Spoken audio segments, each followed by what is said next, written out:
aho kili bo chera bre ta nang phan sing doi po nang son thot ki ne long da mo ne lo che tình ni nang ni i tung ke che he no nang ni nang pen ni jong he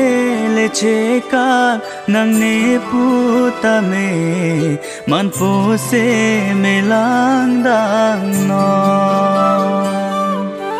bo che du na